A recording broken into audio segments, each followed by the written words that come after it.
Hey guys, hello, hello, hello, hello. I'm here. I do have to cut it short tonight.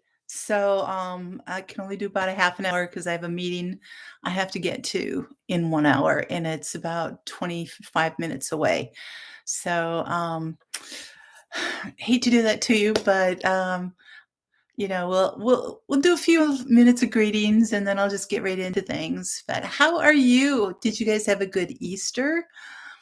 I hosted, like I said, and so I was just so totally wiped out. I did nothing the next day. I was like, "Oh, I'm so tired." Because, after cleaning and then cooking for days and, just even though there weren't that many of us, it's as much effort to prepare for, you know, 5 or 10 people as it is for 25 people. So, anyway, good evening, Dave. Happy Monday to you. Patty, Tinker's wife, hello. Your typing fingers aren't warmed up yet. Oh, that's cute.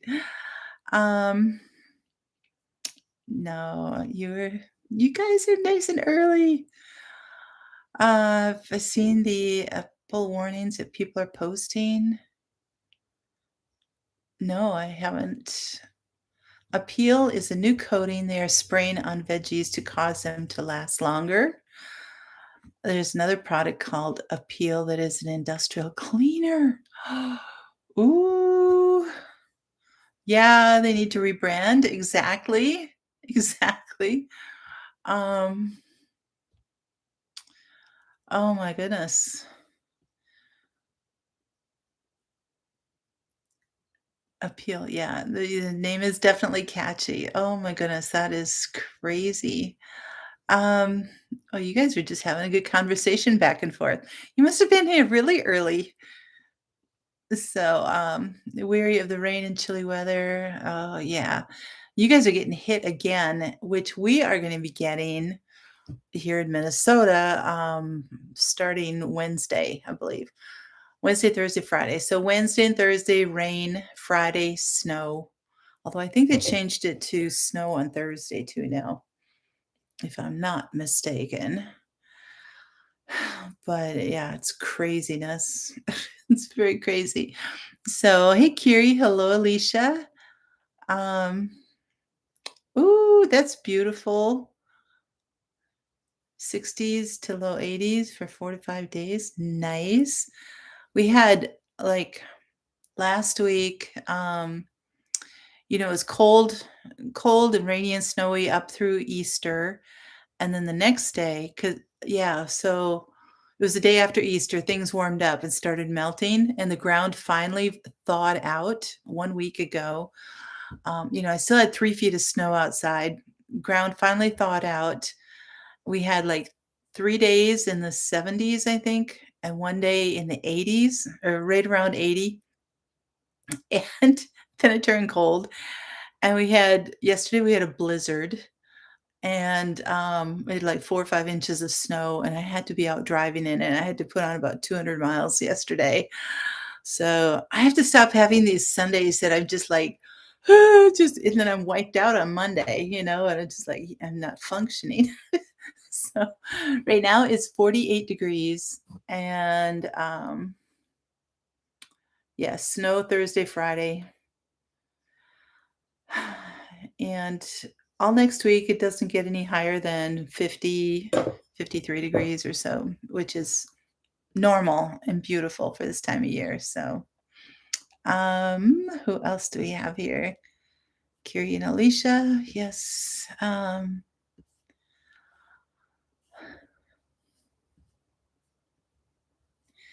Keep your plants. Yeah, that's true, Alicia. If you keep your plants in a greenhouse, you're just fine. Absolutely. Try not to distract you. Thanks. Oh, Patty, you were sick over Easter. Oh, you had a pasture? Oh my goodness. Well, hopefully it was Bonnie, hello. Good evening to you. You had 3 days of snow yesterday. Today it's cold and snow is melted. Yes. Oh, that's what I was gonna say. We had, the last time I talked to you guys, I had 3 feet of snow out there. I mean, my garden was filled with snow almost to the top of the fence. And in probably 5 days, with those temps we had last week, everything melted. Everything melted right down to the ground and thawed out, and, so I don't have the flood in front of my house like I did for the last 2 months. Oh, so it's really nice to be rid of that. Really, really nice. Your spaghetti water, I always forget about making spaghetti, that's so good. Um, what else do we have here? Sorry, Hi, Bex, how are you? Yeah, today's 47. Yeah, I know, it's crazy, right? We've had great weather, snow is gone. Yay. Christy Betts, hello. There's flooding here. Yes. Oh, that's the other thing with the snow melting so fast. There's so much flooding because river and creek bottoms, as well as the bottoms and ditches, are still frozen because there was so much snow in there. They couldn't thaw out and keep up with the melting of the snow. And so, yeah, everything's flooded all over the place. Fields are flooded, ditches are full up to the roads. There are a lot of other roadways that are washed out. People can't get out or to their homes or whatever. So, I mean, it's some serious stuff. There's a lot of flooding. Um, they're sandbagging their banks by the river. Okay. Yep. And the storm that we had yesterday, the blizzard that blew through, I think I think northern Minnesota got it big time too. Wisconsin got hit good. It was just like this crazy blizzard out of nowhere. It was nuts. Yeah, it just melted too fast. I knew that was gonna happen, um, but because the ground was not able to absorb any of it. It was crazy. It was just crazy. So, anyway, for those of you guys that are here, thank you so much for being here. I hope you had a good Easter. I did, was able to spend with family, and yeah, just now starting to try to get into spring and keep up with things and stuff. Yeah, it was odd, wasn't it? It was, there's just been weird things going on. For as many years as I've lived here, it's just, hey, Howie, good evening to you. One of the things that brought this subject up for me for tonight was that since like 9 o'clock this morning, I have had a male robin bird, not like Batman and Robin, but a robin bird hitting this window right here that you can see. And then he was hitting the one right here too. But he was just bashing into it and just like attacking it and fighting. And I'm like, what? I mean, when you say bird brain, it really is true. But anyway, I was on the phone with a friend of mine, and I was like, this robin keeps banging into it. I have my front windows up there. They get a lot of wrens and smaller birds and everything flying into them, thinking that it's, I mean, not a lot, but maybe one a month or something like that. But I mean, it does happen, and they just kind of like, whew, they're a little stunned. It never kills them, but they're a little stunned and they fly off. But this one just kept going and going and going, um, and she said, I bet he thinks it's another male bird and he's probably trying to attack it and everything. It's like, well, it could be, but I don't know. So anyway, I went and Googled it and did find out that in the spring, male robins can get extremely territorial and they get very aggressive. And so if there's a nest nearby, they're just gonna they're gonna do that. They're gonna beat up my window until for a few weeks until something changes. So I mean, it's like weird. Hey, Eli, good evening to you. And they said, really, it's once the eggs hatch and the baby birds have grown enough to get out of the nest, then they don't have to protect them anymore. So it was just like, but in all the years I've been here, I've never had a robin doing this. And I was just like, another weird thing. It's like, what's going on? So it almost makes me wonder, it's like, if I go outside and work in the yard and the garden and everything, is he gonna try to attack me being out there? Hopefully not, because I don't look like a male robin. Thank goodness.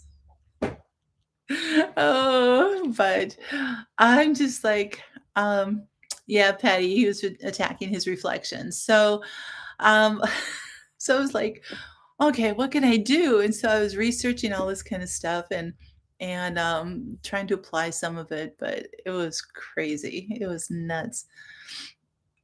All kinds of birds are using the top of your Jeep as oh, I know my car has just been graced with their presence. And my driver's side window, um, it looked like it was just getting beat up, so it was like, I bet the robin was doing the same thing against my car window when it was, because it's parked outside all the time, so, oh, Dave, that's great. That's so good. It was, usually I have the swallows. I have barn swallows that stay in the abandoned church next door to me, and so there's a few weeks during the summer where they're just dive bombing me, and I mean, it's like I can't even go outside and hang clothes or do anything out there, and they're just, I mean, their nests are like 100 feet away, and yet they're still attacking me, thinking that I'm going to, threaten them. Unfortunately, swallows are a protected species. Why? I don't know. I mean, nobody hunts them, and they're just like everywhere. So it's like, I guess because they make that flight to Eli, what's the city in California? San Juan Capistrano, is that the one where the swallows kind of come in? But anyway, yeah, and they're the ones that make the mud nests and all that kind of stuff. So even if you destroy their nest, you're not, hurting them, but you destroy a nest apparently is against the law too. So San Juan Capistrano. Okay. Thank you, Patty. Um, one of your goat shelters has rain gutters to help collect water, and they're gonna keep finding wren nests in the gutter. Yep, that's you saw a peacock attacking his reflection in the shiny light. Oh my goodness. I know. It's again the bird brain, right? Twice a robin has built her nest on top of your front door, light cover. She tried putting the egg in. Oh no. Throw a bit of dog kibble and the birds will leave you alone when they're making a nest and have little ones. Oh, that's an interesting one. See, Howie, you were supposed to come on for a reason here. Give us some all tips. I did not come across that one. So, so from flying into the windows, they gave me a bunch of different things, but I'll just kind of read what these have said. So keeping birds from flying into windows, and I've put, I don't know if I put any of those in the show notes below, but I have the other links. Um, it's a problem that is most common in spring as male birds are establishing and defending territories. The male sees his reflection in the window and thinks it is a rival trying to usurp his territory. He flies at the window to try and make the rival leave. This behavior is most often reported in mockingbirds, robins, and cardinals. Go figure. So, so male robins are highly territorial in the spring when it is defending the area around its nest site. When it looks at your window, it sees a potential interloper in its territory, which it then attacks. So the robin doesn't realize it's looking at a reflection. To him, he is looking at an intruder and one that must be chased from its territory, regardless of how long it takes or how many times it has to be attacked. So, so you can either be patient and wait a few weeks until, like I said, it's hatched and left the nest, and just put up with it, hitting all this stuff. So, oh, thanks, Alicia, for making that announcement. I appreciate that. When birds are eating your flower blooms, put up bird feed and they will leave the blooms alone. Exactly. That was one of the the tips for that. So for windows, you can either pull your shades, which I've had to finally do, or, close my blinds. I have blinds on here, and um, but on this window, now you can see I have this open. He hasn't been around for a little while, but I had to pull my blinds all the way down. So they're all pulled on this one because I tried another trick that they suggested and it didn't work. And that one was taking a highlighter on your window and drawing a grid pattern with the lines about 2 inches apart. And they said you can't really see it from here, but outside they can see it, and they won't do anything. Well, that didn't work at all. So yeah, pulling the blinds is the easiest thing, but you know, here it's spring, we're finally getting longer days and sunlight, and I don't want to have the house all closed up, and it just, feels like a little mausoleum then. It's so dark in here. Um, a 6-foot ribbon hanging from the tree. Yep, those will help too. So another thing on the windows, it can attach some reflective window clings, and Amazon has a whole bunch of them. So they tried to do that, decals, that type of thing. Putting screens up, they said, on the outside works. Now, one of the windows that he was attacking does have a screen on it, and he'd go and he'd like claw onto the screen, and he'd be like, just like, what in the world? So I'm like, you're gonna wreck my screen. You're gonna put holes in it. He's like, oh. So he finally, when I closed up these other windows, he finally went away. But now they'll also attack car mirrors, your side mirrors and everything. And so while they're sitting and parked and everything, what you could do is take a plastic bag and put a rubber band around it to secure it and stuff like that. Um, so you can keep them from attacking it, and all that kind of stuff. But one of the things that when he's been attacking his windows, I now have windowsills full of bird poop that I had just cleaned all my windows, and I just cleaned all the sills and did all that. So anyway, I was more aggravated with that he was creating a mess for me. So some other things you can do on the windows would be to I've not tried this. They say you could take soap or tempera paint. So soap, I don't know, would be a bar of soap or a liquid soap or something. But you could put it on the outside of the window. And he said that, you can just mark it up and do patterns or different things like that so they don't, it appears to them to be something else. You could take tape and tape up a grid or something on your windows. It's like, right, I've just finally seen something other than snow for the last 6 months, and it's like, I wanna be able to see out my windows with a clear thing, so I don't wanna have tape all over my windows. So, anyway, um, so those are some of the things that you can get netting. You could get like a one-way transparent film that would allow you to see out, but they can't see. It makes it opaque for them to see from the outside, and so they're not actually seeing another bird or something like that. So anyway, if you have blinds, you can keep them half open. You don't have to close them totally, but kind of some of those things. So, all right, yes, for anybody who's just come in, as Alicia said, I do have to leave in I have about 10 minutes left here because I have a meeting I have to get to at the top of the hour. That's 15 or 20 miles away, so I have to leave. So, keeping birds away from your garden, and these are some of the things Howie was giving us a few tips on.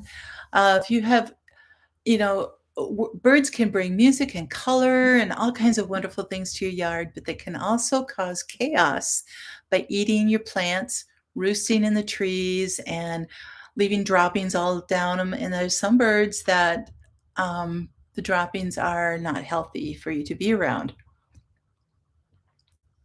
especially if they're crows or blackbirds. Um, There you go, Dave and Howie. Yep, dogs and cats. Those will keep the birds away too. If you don't have those, anyway, so note that some wild birds are protected under federal or state laws, and so if you're doing a forcible removal of them, in whatever way that you choose, a forcible removal, know that you need a permit to do that, and so check your state laws for all of that kind of thing. Or get a licensed wildlife removal service to come and help you with that if it becomes a real problem.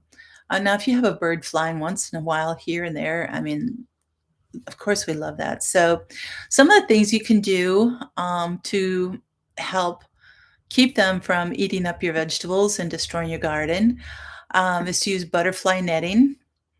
Use flags that move in the wind because they don't like to be around foreign objects that are moving. So that kind of, lime the area where they leave their droppings. Okay. See, Howie, you're always full of great knowledge there. You and Dave and Patty, you guys are just great with that, as well as so many others. You were always trying to keep your cat away from the birds in Alabama. Um, yeah, Eli, leave it to you. Okay, you can put some reflective items near the plants that you're trying to protect. Let's say they're getting to your tomatoes or something, they're eating at your tomatoes. You can use old CDs, string them up because they're going to move and reflect and everything in the wind. You can use foil pans, silver reflective tape, just a bunch of different things like that. Large colorful balls placed in the garden or from trees, hanging them from the trees, will actually look like eyes to birds. And I'll get more into that in a little bit. But any flashing lights, a loud noise such as a wind chime, adding toy predators can sometimes help, like a owl, hawk, a toy coyote, snakes, cats, all those kind of things. And you can buy all of those.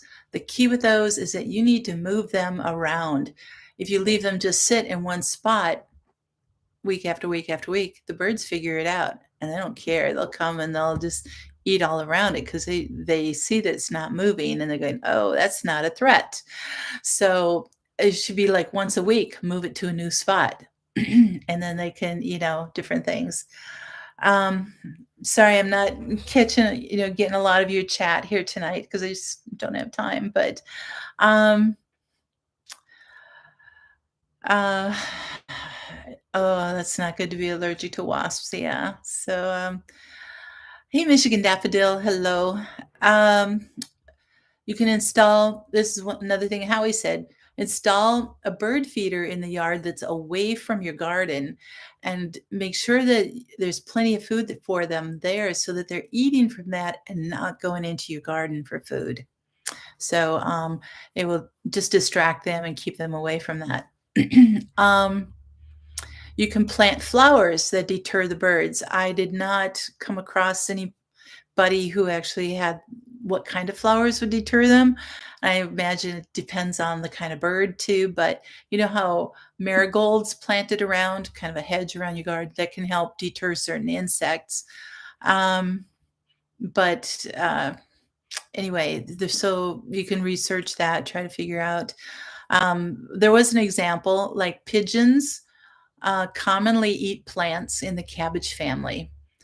They do not like to cross through densely planted spaces. So if you plant a thick border of annual flowers around the areas where there's cabbage, they're not going to get in there. And because it's like way too much, it's too close, Birds eat bugs, so are good as well. Yep. Yeah. So, and this is only if you're really having a problem because you do want to keep the birds around, like how he said, for eating certain, especially if they eat harmful bugs and stuff like that. So, it just depends on if it's going to be an issue or not. There's some natural ways to get rid of birds. Baking soda. You can sprinkle baking soda where you have noticed birds in your yard. They don't like the feel of it under their toes. Now, these are things that people have recommended, so I have not tried these myself, but, it's worth a try if you need to. A chili pepper mixture. So mix 24 chili peppers, it can be green or red, with a half a gallon of water. So 24 peppers, half a gallon of water, and a quarter cup of vinegar. Warm the mixture either in a crock pot or naturally outside in a container. Once it's mixed and cooled, add to a spray bottle and spray the contents on the areas the birds like to perch on. So, then if it rains, you need to spray it again too. But if they're perching on your fence line or if they're perching on a branch that's reaching out over somewhere or, on the top of your bench or whatever it is, on your car, squirt it up there. So, although I don't know how the vinegar and chilies would do on your paint job, so you might have to think about that one. Yeah, a hot sauce recipe, yep. Oh, I hear you. So it says respray every few days or after it rains. Um, and again, about the toy predators and everything, also that goes along with the scarecrow. So, again, don't just leave them in one spot. Make it one that could be movable. Change its clothes out even, different things like that. So, um, you have to show that the birds that your scarecrow is not just a stationary defense tactic, but a potential threat. And you could even hang, CDs and other reflective things off of that scarecrow, make it really, really good. So, be like a '60s CD, or no, it's a '60s scarecrow, right? All that kind of stuff. The homemade scarecrow with a fashion sense. There you go. Alicia, you can, or you don't need to. um, People do just to get them going a little bit earlier, but a lot of squash plants and melon plants and everything, they don't like to be disturbed as much once they're getting established. So, and really, I mean, they germinate within 3 to 5 days or something like that when it's warm out. So, um, you know, it's if you're trying to grow, let's say you're trying to grow a watermelon that needs 110 days and you only have 90 day um, growing season. And so you want to give it a head start. So that's totally fine. But, if you're able to have an area that you want it to grow outside, that's totally fine. Yeah, like Dave said, direct sell most of them. A motion detector is attached to a sprinkler at the end of the garden hose. There you go. Okay. Another thing is the stick jungle, which is kind of interesting. You can push sticks and small twigs into the ground around your precious plants. Birds will likely notice the sticks barring their way instead of the tasty snack that they are protecting. Making a barricade out of small sticks may keep the birds out, but it will keep you from being able to harvest your crops easily as well. This method is best used for protecting seedlings and young developing plants. So back to the balls with the eyes and stuff like that. They call them terror eyes balloon. The most widely used bird deterrent is the terror eyes balloon. The large inflatable yellow ball moves easily in a light breeze. The big eyes that are printed on the ball, as well as the movement of the ball itself, can scare birds away with a quickness. Purchase terror eye balloons at your local gardening center or make your own by replicating the eyes on a yellow beach ball. Go to the dollar store, pick up one for $1.25. Blow it up and take your Sharpie and do some eyes on it or something like that. Oh, bye, Howie.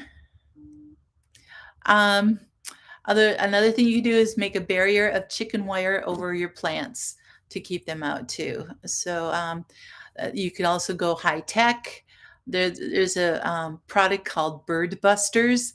It makes a sophisticated screech owl sound to frighten even the bravest of birds. So the owl spins in the wind and it has a microchip inside that emits the sound of an attacking hawk.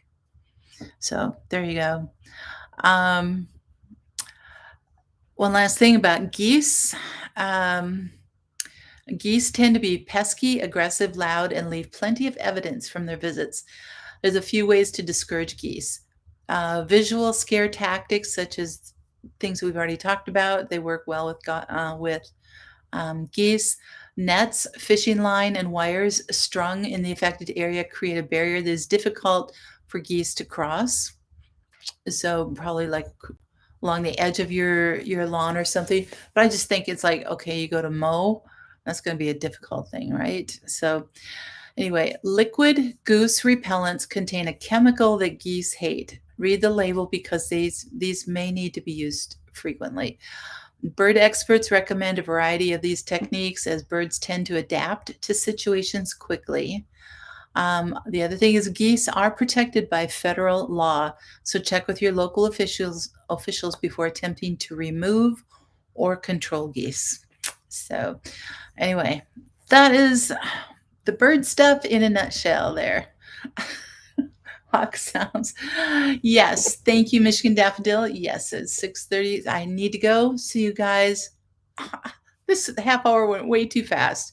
No wonder I need an hour with you guys, right? Um, Thanks so much. You take care. God bless. Always have hope. And we'll see you next week. But happy spring, everybody. Good night.